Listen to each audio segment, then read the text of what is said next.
ഒരു മനുഷ്യരെയും ചതിക്കല്ലേ, ഒരു മനുഷ്യരെയും വഞ്ചിക്കല്ലേ. എന്റെ പ്രിയപ്പെട്ട സഹോദരിമാരുണ്ടല്ലോ, വാപ്പാന്റെ പ്രതീക്ഷകൾ തകർത്തു കളയുകയാണ്. ഗൾഫ് നാടുകളിൽ കടന്ന് കഷ്ടപ്പെടുന്ന ഭർത്താക്കന്മാരുണ്ടല്ലോ.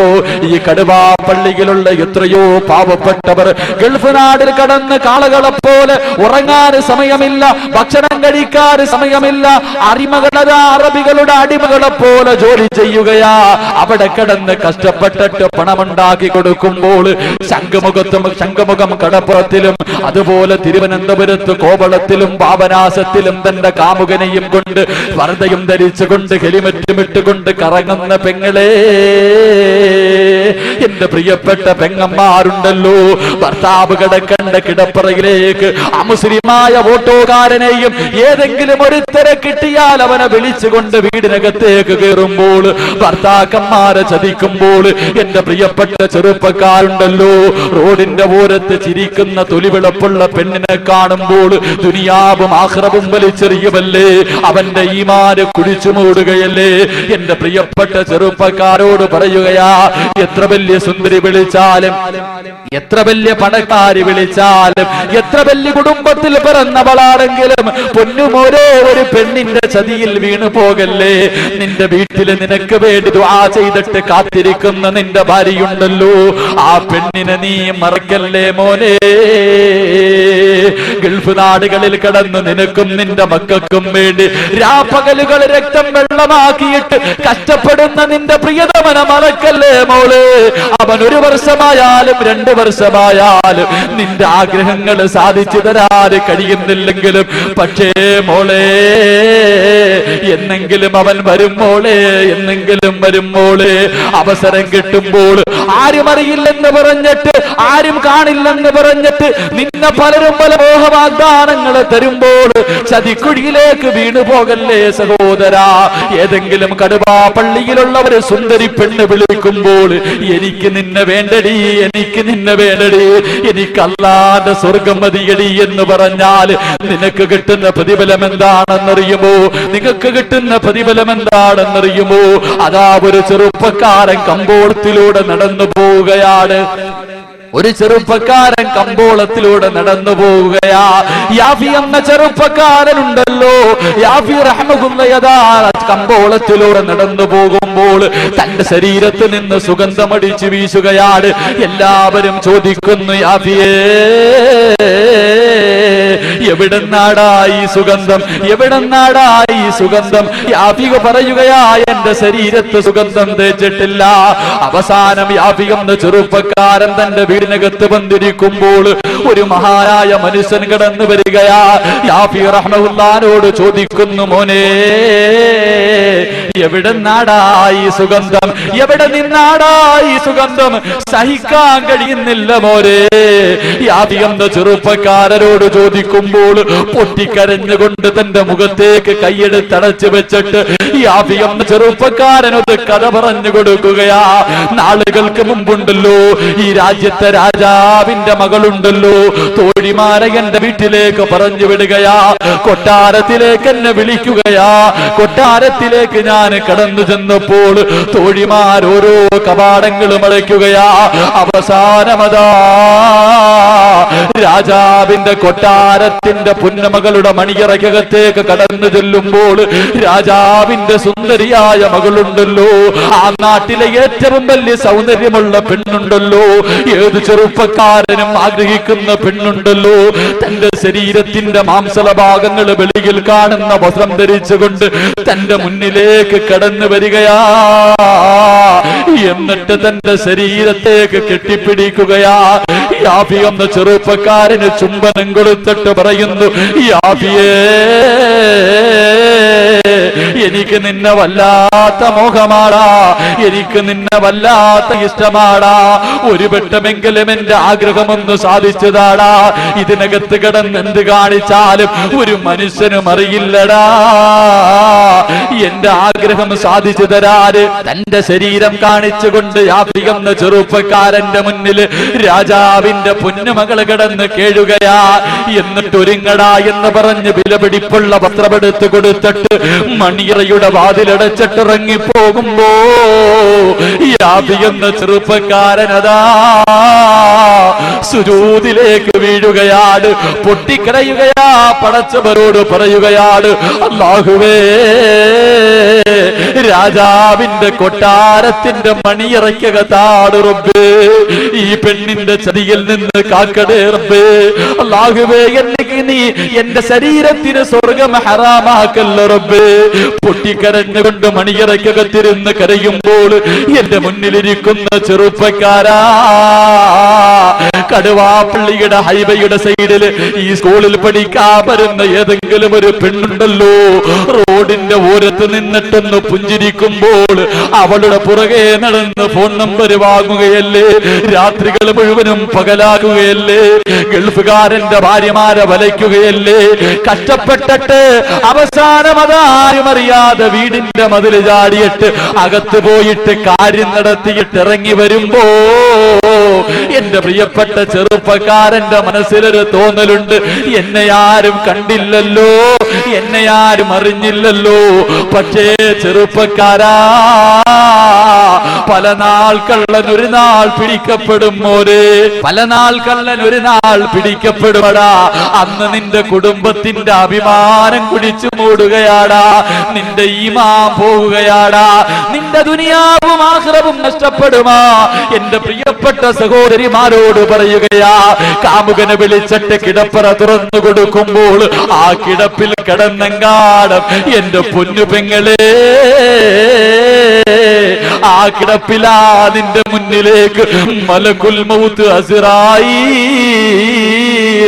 കടന്നു വരുന്നതെങ്കിൽ എന്റെ പൊന്നു പെങ്ങളെ, നിന്റെ അവസ്ഥയെക്കുറിച്ച് ആലോചിച്ചിട്ടുണ്ടോ? നിന്റെ മക്കളുടെ ജീവിതത്തെ കുറിച്ച് ആലോചിച്ചിട്ടുണ്ടോ? കേവലം ഒരു അല്പനേരത്തെ സുഖത്തിന് വേണ്ടി നിന്റെ ജീവിതം വലിച്ചെറിയല്ലേ പെണ്ണ്. അതാ എന്റെ സഹോദരിമാരോട് പറയുകയാ, ആ കിടപ്പിലാ നീ കിടന്ന് മരിച്ചു പോകുന്നതെങ്കിൽ ആദ്യമായിട്ട് നിന്നെ ശപിക്കുന്നത് ആരാണെന്നറിയുമോ? നിന്റെ ശരീരത്ത് വലതുഭാഗത്തും ഇടതുഭാഗത്തും ഇരിക്കുന്ന രണ്ട് മലക്കുകളുണ്ടല്ലോ, അവരങ്ങോട്ടിറങ്ങുകയാ, ആകാശത്തിന്റെ പെരുമാറിലേക്ക് കൈ ഉയർത്തിയിട്ട് അല്ലാഹുവോട് പറയുന്നു, അൽഹംദുലില്ലാഹ്, അല്ലാഹുവേ നിന്നെ സ്തുതിക്കുകയാ പടച്ചവരെ.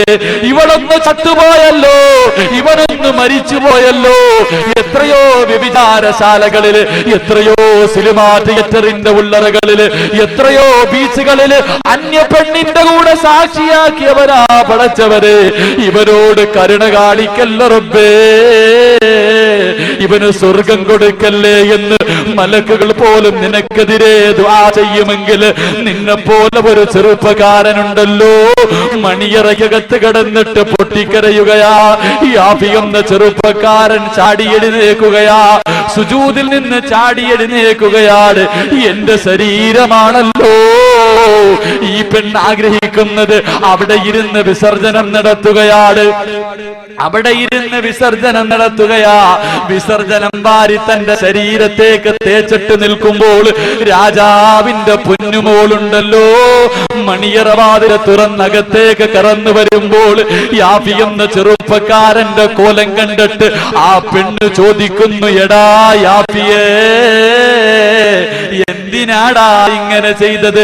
എന്തിനാടാ ഇങ്ങനെ ചെയ്തത്? ഇതിനകത്ത് കിടന്ന് എന്ത് കാണിച്ചാലും ആരും അറിയില്ലല്ലോ. ഒരു പ്രാവശ്യമെങ്കിലും എന്റെ മോഹമൊന്ന് സാധിച്ചു തന്നുകൂടെ? യാഫി എന്ന ചെറുപ്പക്കാരനോട് ചോദിക്കുമ്പോൾ യാഫിക പറയുന്നു, പെണ്ണേ, ആര് കണ്ടില്ലെങ്കിലും ആരറിഞ്ഞില്ലെങ്കിലും അല്ല കാണുന്നുണ്ട് മോളെ. ഇന്നീ അഖാഫുല്ലാഹ്, പടച്ചവനെ എനിക്ക് പേടിയാടി. നാളെ പടച്ചവന്റെ മുന്നിൽ എനിക്ക് പോയി നിൽക്കണമടി. എനിക്ക് അല്ലാഹുവിന്റെ റസൂലിനോടൊപ്പം നാളെ സ്വർഗത്തിൽ പോകണമെന്ന് മോഹമുണ്ടെന്ന് പറയുമ്പോൾ എന്റെ പ്രിയമുള്ളവരെ, രാജാവിന്റെ പൊന്നമകള് മണിയറയ്ക്കകത്ത് നിന്ന് അട്ടിയോടിക്കുമ്പോൾ അതാ തന്റെ വീട്ടിലേക്ക് കടന്നു വരികയാ, കുളിച്ച് ശുദ്ധിയാവുകയാ, കിടന്നുറങ്ങുകയാണ്. തഹജ്ജുദിന്റെ സമയമാകുമ്പോൾ എഴുന്നേറ്റ് 2 റക്അത്ത് നിസ്കരിച്ചിട്ട് അല്ലാഹുവോട് തൗബ ചെയ്തിട്ട് തന്റെ ഓലപ്പരയ്ക്കകത്ത് കടന്നിറങ്ങുമ്പോൾ എന്റെ പ്രിയമുള്ളവരെ അല്ലാഹുവിന്റെ റസൂല് കടന്നു വരികയാ. ലോകത്തിന്റെ നായകൻ യാഫി എന്ന ചെറുപ്പക്കാരന്റെ കുടിലിൽ വന്നിട്ട് അസ്സലാമു അലൈക്കും എന്ന് പറഞ്ഞിട്ട് യാഫിയോട് പറയുകയാ, എഴുന്നേക്ക് യാഫിയേ,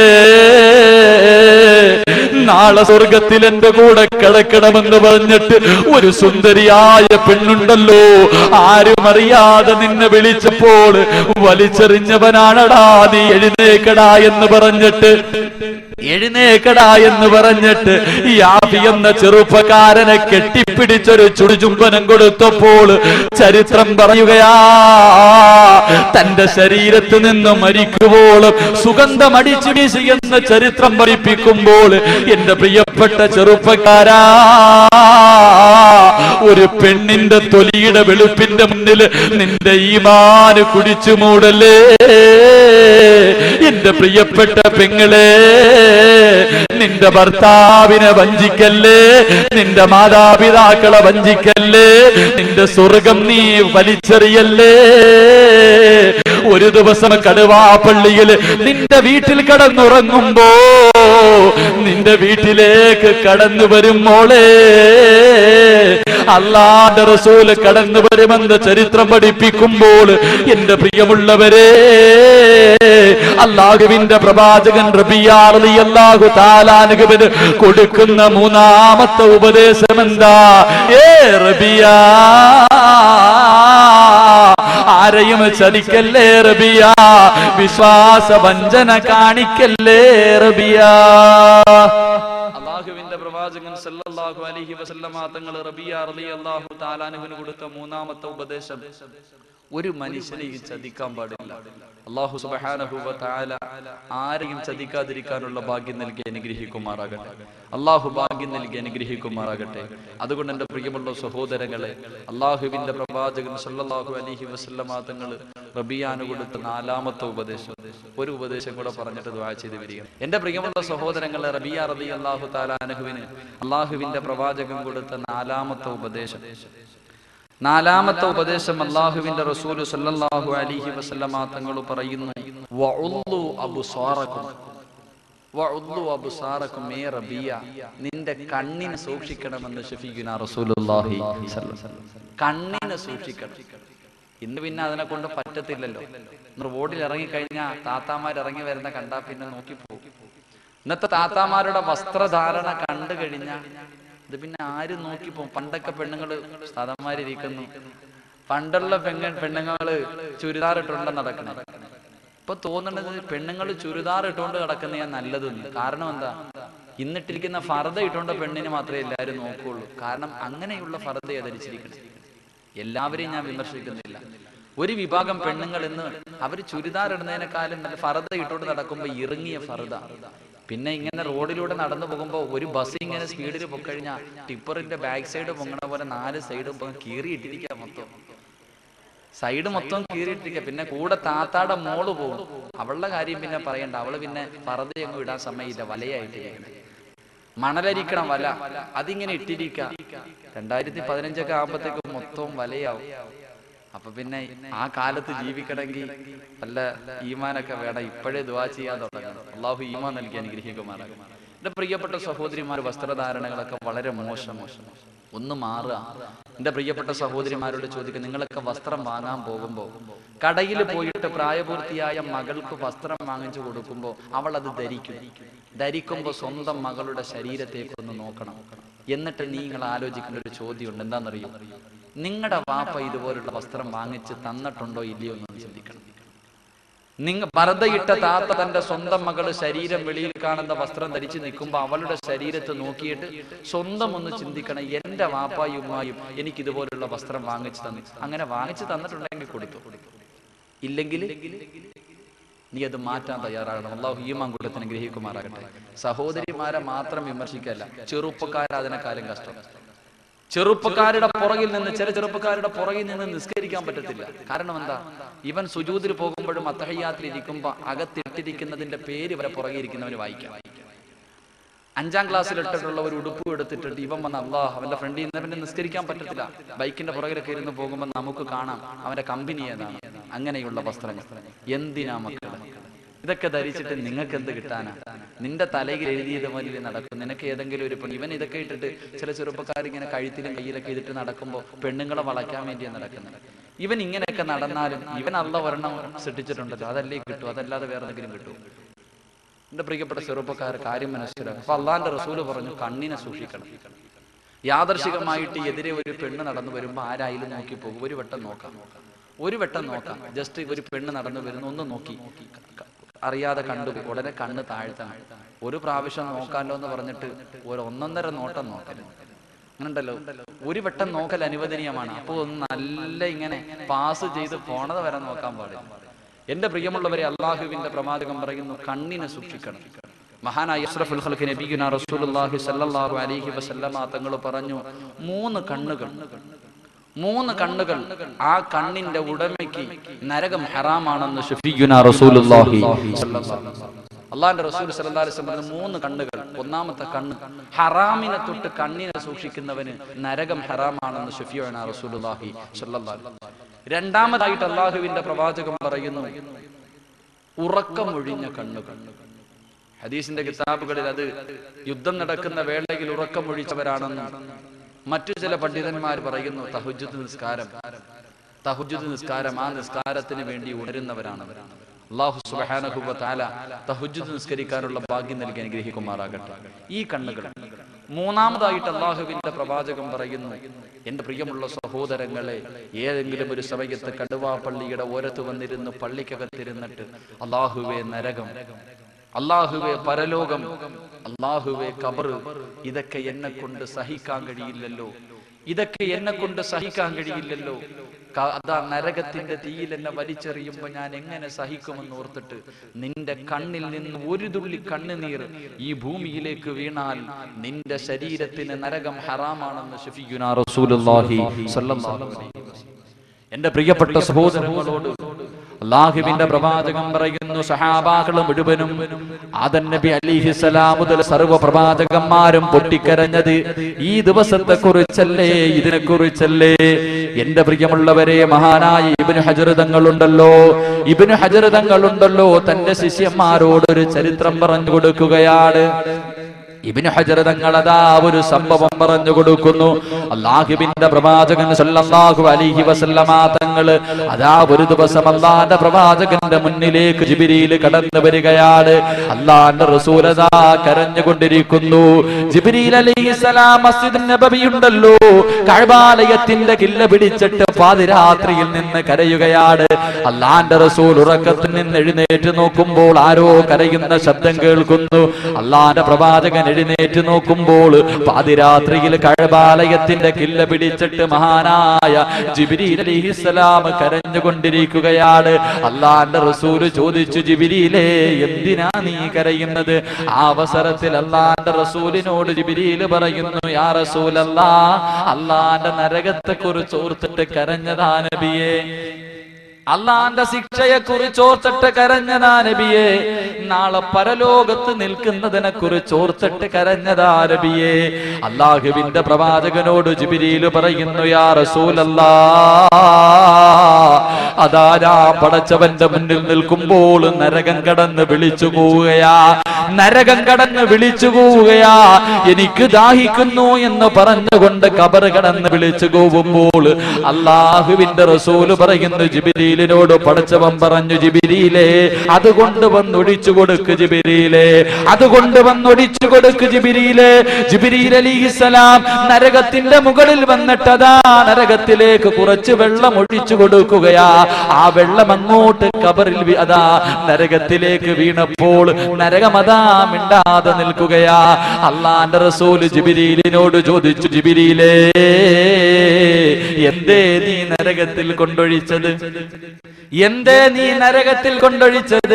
അല്ലാഹുവിന്റെ റസൂലിനോട് ജിബ്രീൽ പറയുന്നു, യാ റസൂലല്ലാഹ്, ദുനിയാവിന്റെ തൊലിക്ക് മുകളിൽ ജീവിക്കുമ്പോൾ അല്ലാഹനെ കുറിച്ച് ഓർത്തിട്ട് കരഞ്ഞ കണ്ണീരുണ്ടല്ലോ, ആ കണ്ണീരാ നബിയേ നരകം കടന്ന് വിളിച്ചപ്പോൾ അതിനകത്ത് കൊണ്ടൊഴിച്ചതെന്ന് അല്ലാഹുവിന്റെ റസൂലിനോട് പറയുമ്പോൾ എന്റെ പ്രിയമുള്ളവരെ, നിന്റെ കണ്ണിൽ നിന്ന് വീഴുന്ന ഒരു തുള്ളി കണ്ണുനീരുണ്ടല്ലോ, ആ കണ്ണീരിന്റെ വില എന്താണെന്നറിയുമോ? മഹാനായ ഇബ്നു ഹജർ തങ്ങൾ തന്റെ ജനതയോട് ഈ പ്രഭാഷണം നടത്തുകയാ. പ്രഭാഷണം കഴിയുകയാ. കുറച്ചു ദിവസം കഴിഞ്ഞപ്പോൾ ഇബ്നു ഹജർ തങ്ങളുടെ മുന്നിലേക്ക് തന്റെ സമുദായം നടന്നു വരികയാ. തന്റെ സമൂഹം നടന്നു വന്നിട്ട് പറയുകയാണ്, മഹാനായ തങ്ങളെ, നിങ്ങളുടെ അടിമയുണ്ടല്ലോ, നിങ്ങളുടെ അടിമയുണ്ടല്ലോ. ഈ നാട്ടിൽ ആരെങ്കിലും മരിച്ചാൽ എല്ലാവരും ഉറങ്ങിയതിനു ശേഷം പാതിരാത്രിയിൽ അതാ കബറിനടുക്കേക്ക് നടന്നു പോകുന്നു തങ്ങളെ. കബറ് കുടിച്ചിട്ട് ആ കബറ് മാന്തിയിട്ട് കബറിനകത്ത് കിടക്കുന്ന മയ്യത്തിന്റെ വസ്ത്രം മോഷ്ടിക്കുകയാണെന്ന് ഞങ്ങൾക്ക് സംശയമുണ്ട് തങ്ങളെ. ഇബ്നു ഹജർ തങ്ങൾ തന്റെ ജനതയോട് പറയുകയാ, എന്റെ അടിമ നിസ്കരിക്കുന്നവനാ, എന്റെ അടിമ അല്ലാഹുവിനെ പേടിക്കുന്നവനാ, ഒരിക്കലും അവനങ്ങനെ ചെയ്യില്ല, ഒരിക്കലും അങ്ങനെ കബറ് മാന്തിയിട്ട് മയ്യത്ത് തുണി മോഷ്ടിക്കുന്നവനല്ല. ഇബ്നു ഹജർ തങ്ങളോട് തന്റെ ജനത പറയുകയാ, പോകും തങ്ങളെ, പോകും തങ്ങളെ, കബറിലേക്ക് പോകുന്നത് ഞങ്ങൾ കണ്ടിട്ടുണ്ട് എന്ന് പറയുമ്പോൾ മഹാനായ ഇബ്നു ഹജർ തങ്ങൾ കാത്തു നിൽക്കുകയാ. ആ നാട്ടിൽ ഒരു മനുഷ്യൻ മരണപ്പെടുകയാ. ദിവസങ്ങൾ കഴിഞ്ഞുപോയി. ഒരു ദിവസം ഒരു മനുഷ്യൻ മരണപ്പെട്ടു. ആ മനുഷ്യന്റെ മയ്യത്ത് എല്ലാവരും കൊണ്ട് കബറടക്കി. പാതിരാത്രിയാകുമ്പോൾ തന്റെ വീടിനകത്ത് ഉറങ്ങുന്നത് പോലെ ഇബ്നു ഹജർ തങ്ങൾ കിടക്കുകയാ. തന്റെ അടിമ എന്തിനാ കബറിനടുക്കലേക്ക് നടന്നു പോകുന്നത്? മോഷ്ടിക്കാനാണോ എന്നറിയാൻ ഉറങ്ങുന്നവനെ പോലെ കിടക്കുന്നു. എല്ലാവരും ഉറങ്ങിക്കഴിഞ്ഞപ്പോൾ തന്റെ അടിമയതാ പള്ളിയിലേക്ക് നടക്കുകയാ, പള്ളിയിലേക്ക് നടക്കുകയാ. ഇബ്നു ഹജർ തങ്ങൾ ആരും കാണാതെ അടിമയുടെ പുറകെ നടക്കുമ്പോൾ ആ പാവപ്പെട്ട അടിമയുണ്ടല്ലോ, നടന്നു പോയിട്ട് പള്ളിയുടെ മൂലയിലേക്ക് കടന്നു പോവുകയാ. അവിടെ ഒരു ചങ്ങലയെടുക്കുകയാ, ഒരു ചങ്ങലയെടുക്കുകയാണ്. ചങ്ങലയെടുത്തിട്ടതാ കബറടക്കിയ സ്ഥലത്തേക്ക് നടന്നു പോവുകയാണ്. എന്റെ പ്രിയമുള്ളവരെ, കബറടക്കിയ സ്ഥലത്തേക്ക് നടന്നു പോവുകയാ. അന്ന് കബറടക്കിയ മയ്യത്തിന്റെ കബറിന്റെ ഭാഗത്ത് പോയിട്ട് മുട്ടുകാലിൽ കുത്തിയിരിക്കുകയാ. അതാ ചങ്ങലയെടുത്തിട്ട് തന്റെ കൈയങ്ങോട്ട് ബന്ധിക്കുകയാ. പച്ചമണ്ണിന്റെ മണമുള്ള കബറിന്റെ ഓരത്ത് അന്ന് വിചാരണ നടന്നുകൊണ്ടിരിക്കുന്ന മയ്യത്തിൽ ആ കബറിന്റെ ഓരത്ത് പോയിരുന്ന് ചങ്ങലയെടുത്ത് തന്റെ കയ്യിൽ ബന്ധിക്കുകയാ.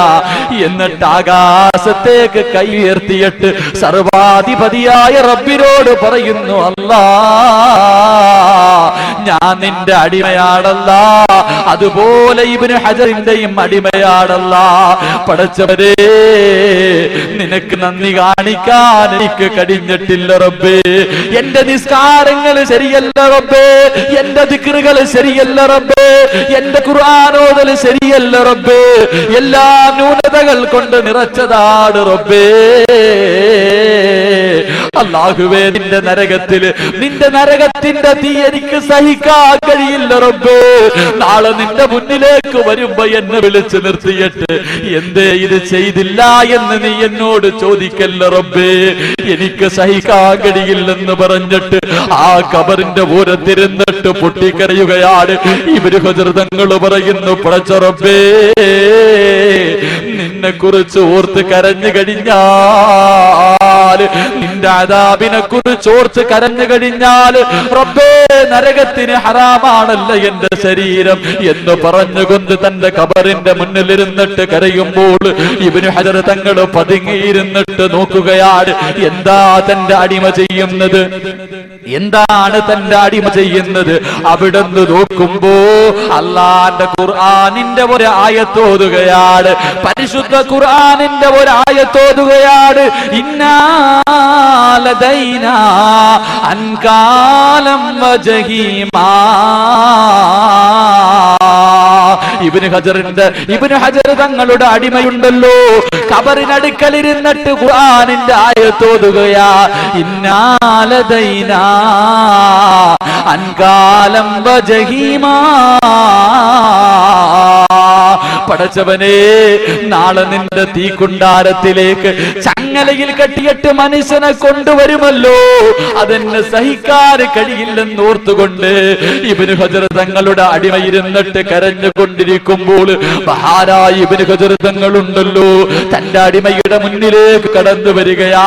കെട്ടിപ്പിടിച്ചിട്ട് പറയുന്നു, അടിമയോട് പറയുന്നു, ഇന്ന് മുതൽ ഞാൻ നിന്റെ അടിമയാ, നീ എന്റെ യജമാനനാ. എനിക്കിങ്ങനെ കരയാൻ കഴിഞ്ഞില്ലല്ലോ. അവസാനം എന്റെ പ്രിയമുള്ളവരെ ചരിത്രം പറയുകയാ, കബറിന്റെ അപ്പുറവും ഇപ്പുറവും ഇരുന്നിട്ട് രണ്ടുപേരും കരയുകയാ. അല്ലാഹുവിന്റെ പള്ളിയുടെ മിനാരത്തിൽ നിന്ന് അസ്സലാത്തു അലൈഹി, അല്ലാഹുവിന്റെ പള്ളിയുടെ മിനാരത്തിൽ നിന്ന് അസ്സലാത്തു ഖൈറും മിനൻ നൗം, ബാങ്കിന്റെ ധ്വനി അങ്ങോട്ട് കേൾക്കുമ്പോൾ മഹാനായ ഇബ്നു ഹജർ തങ്ങളുണ്ടല്ലോ